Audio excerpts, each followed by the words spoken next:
जब मैं बीजेपी में था, अटल बिहारी वाजपेयी की रैली थी, तो मैंने कहा मेरा माड़ा में ही नाम डाल दो। बोले आपका नाम नहीं डालेंगे, आप बीजेपी में अभी पद पे नहीं हो। तो और आर्थिक आधार पे जब ब्राह्मण बनिया राजपूत और कायस्थ को आरक्षण की बात चली, इनके दिल तो बड़े नहीं है जो मुझे गालियां दे रहे हैं, लेकिन मेरा दिल कितना बड़ा आप देखो। 2016 की हुंकार रैली में लिखा कि आर्थिक आधार पे इन जातियों को भी आरक्षण देना चाहिए। आपको एक बात कहना चाहता हूं कि मेरे आला कमान आप हो। मेरे घर के अंदर किसी नेता की फोटो नहीं, किसी के इंदिरा गांधी की मिलेगी, किसी के सोनिया, राहुल, प्रियंका, रोजूर का कांग्रेस का जीजा जी उसकी मिलेगी, और भारतीय जनता पार्टी में मोदी, अमित शाह से लेके कोई 150 फोटो मिलती है भारतीय जनता पार्टी के विधायकों के। लेकिन हनुमान बेनीवाल के घर और ऑफिस के अंदर अगर फोटो मिलती है तो वीर तेजाजी महाराज की, रुकिए, महाराजा सूरजमल की, रुको तो, रामशाह पीर की, देवनारायण भगवान की, भगत सिंह की, गोकुला जाट की, तमाम उन क्रांतिकारियों की जो आजादी के आंदोलन के अंदर जो 1857 से 1947 तक चला, या मुगल काल से लेके जो कालखंड हिस्ट्री के अंदर लिखे हुए तमाम जो लड़े थे, उनकी फोटो हनुमान बेनीवाल के ऑफिस और घर पे निश्चित रूप से मिलेगी। मेरा कोई आला कमान नहीं, मेरे आला कमान मेरे छोटे भाई और ये किसान है राजस्थान के, जो हमेशा मुझे सर आंखों पर बिठा कर रखते। आज वैसे मंच तो ठीक है, बैठ जाओ। अब जो ज्यादा देर तक इस आंदोलन में 1 महीने से काम कर रहे थे, मैं देख रहा हूं एक एक चेहरे देखो, जो नीचे बैठ के भी ये कह रहे हैं भाई साहब हम नीचे ही ठीक हैं।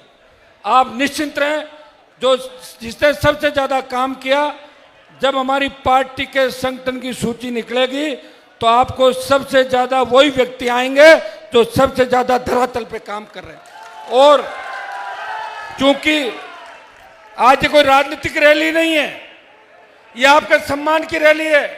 मुझे कुछ नेताओं ने कहा कि कहां रद्द होनी, ऐसा ही भर्ती क्यों खराब हो रहे हो। मुझे कहा धूप से आपका रंग भी काला पड़ जाएगा। मैंने कहा मेरा तो पड़ा हुआ काला आधा तो पहले से, क्योंकि कई नेता यहां इसलिए नहीं आते, गर्मी बहुत है, बरसात का मौसम आएगा जब आ जाएंगे। और यह 28 का जब चुनाव होगा तो 27 लास्ट से लेकर 28 के बीच वो घूमेंगे यहां मुख्यमंत्री बनने के लिए। कांग्रेस और भारतीय जनता पार्टी ने तो अलग अलग नारा दिया है। कांग्रेस का नारा है खाओ और खाने दो, रुको, और बीजेपी का नारा है खाओ और गुर्राओ। एक सांपनाथ है, दूसरा नागनाथ है। भाइयों, मैं आमंत्रित मैंने किया था बहुत से नेताओं को, मैंने कहा आओ मेरा साथ दो, आओ ना, लाखों लोग जहां बैठे, क्यों नहीं आ रहे हो वहां पे। आप तो मामले उठाए थे, उठा के रवाना हो गए, मेरे गले में बांध दिया सारा सारा, और मैं लड़ रहा हूं। यह आंदोलन खत्म नहीं होगा। मैं सिर्फ ये देखना चाहता था कि जिन धरती पुत्रों के मैं लड़ रहा हूं, जिन किसान के बेटे बेटियों के लिए लड़ रहा हूं, आखिर वो मेरी आवाज पे कितनी तादाद में पहुंचते हैं, ये मैं देखना चाहता था राजस्थान के अंदर। और आज मुझे पूरा भरोसा हो गया कि मुझे कितना भी लड़ना पड़े मैं लड़ूंगा, आपको सम्मान दिलाऊंगा, उस राजस्थान को सम्मान दिलाऊंगा जो भ्रष्टाचार और अपराध का कलंक राजस्थान के माथे पे लिखा है। जिस तरह हमारी बहन बेटी अबला नारी की जो चीख पुकार राजस्थान से निकलती है, मैं विश्वास दिलाता हूं उन माफियाओं को छुपने को जगह नहीं होगी, वो बिलों में घुस जाएंगे। ऐसा राजस्थान आने वाले समय के अंदर आपका भाई आपको देगा। आप हिम्मत रखें, हौसला रखें। आपको भी गुस्सा बहुत आता है, मेरे को तो कम आता है गुस्सा। आजकल मैंने कंट्रोल कर लिया बहुत ज़्यादा, क्योंकि आपकी मेरी उम्र में अंतर है। मैं जब कॉलेज में पढ़ता था तब कहता था चलो, यूनिवर्सिटी में आया थोड़ी देर चलो, फिर एमएलए एमपी बना, मुझे आपकी चिंता रहती है लाखों लोगों की। अभी करने को तो मैं तुम्हें कूच कराऊं और सारे जयपुर में रुको एक बार, रुक तो जाओ, रुको, अभी बहुत टाइम पड़ा बाकी, रुक जाओ। आज रुके भाई, सुनो मेरी, आज गर्मी ज्यादा है और उस गर्मी में भी आप और गर्माहट ला रहे हो। आक्रोश इसका नाम दिया है, आक्रोश रैली। और इस आक्रोश का परिणाम ये निकला कि भजनलाल जी तो दिल्ली गए जो गए, सारे मंत्री राजधानी छोड़ के भाग गए, पता नहीं किसके घर पे आ जाए। भाई हनुमान जी का कोई भरोसा नहीं, कह दे इधर नहीं इधर ही चलो, निकल पड़ो सारे एक सारे। तो राजधानी नेताओं से खाली हो गई, कोई मिनिस्टर नहीं राजधानी के अंदर। यहां सरकार बात करना चाहती है। कई मेरे साथी सोशल मीडिया पर लिखते हैं, जो मेरे ही मंच से तैयार होकर भागे थे, रण छोड़ के भागे, दूसरी जगहों पर चले गए, वो लिखते हैं कि हनुमान जी तो राजस्थान के नौजवानों को बरगलाते हैं। आप ये बताओ, मैंने किसी नौजवान से जमीन पे कब्जा करवाया क्या राजस्थान के अंदर? मैंने किसी नौजवान को शराब का काम करने का कहा क्या राजस्थान में?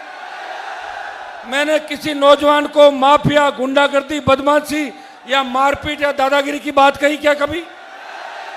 अगर बड़े भाई के नाते कमरे में तुम्हें डांट दिया, देखो कमरे में डांट दिया इसका मतलब कम प्यार करता हूं, और सबके सामने डांट दिया मतलब ज्यादा पसंद करता हूं, यह भी ध्यान रखो। इसलिए थोड़ी आदत भी डाल लो कि अभी तक हमें डांटा नहीं मतलब वो नजर में नहीं है, मैं बता दूं आपको। और आज मैं आराम से अच्छे मूड में रहूंगा, आप निश्चिंत रहें।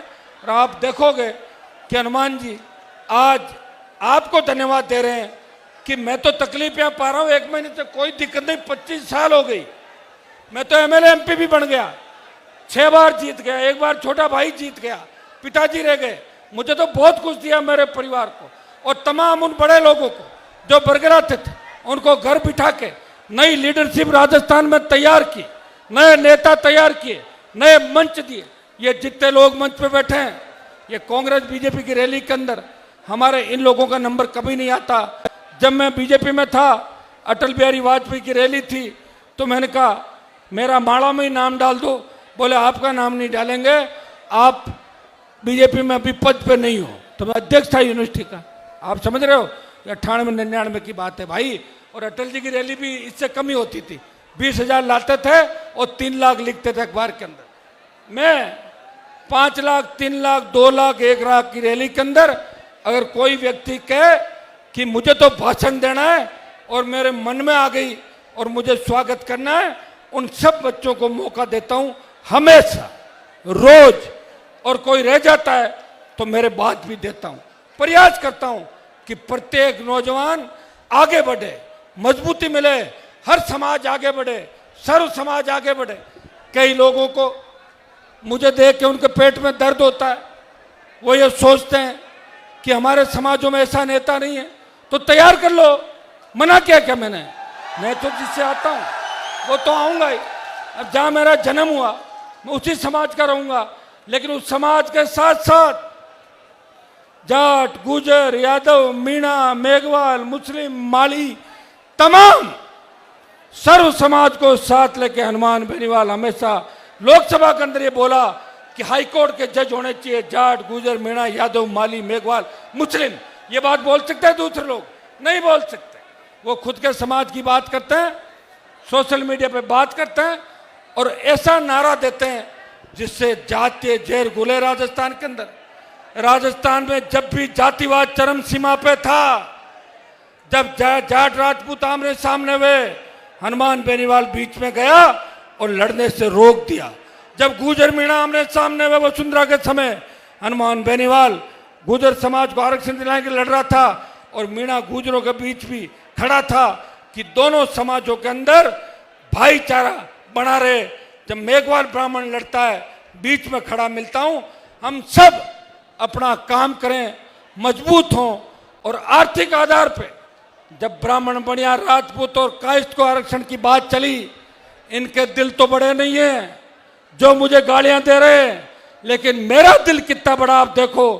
2016 की हुंकार रैली में लिखा कि आर्थिक आधार पे इन जातियों को भी आरक्षण देना चाहिए जिनके अंदर गरीब बच्चे। हनुमान बेनीवाल उनकी पीड़ा जानता है।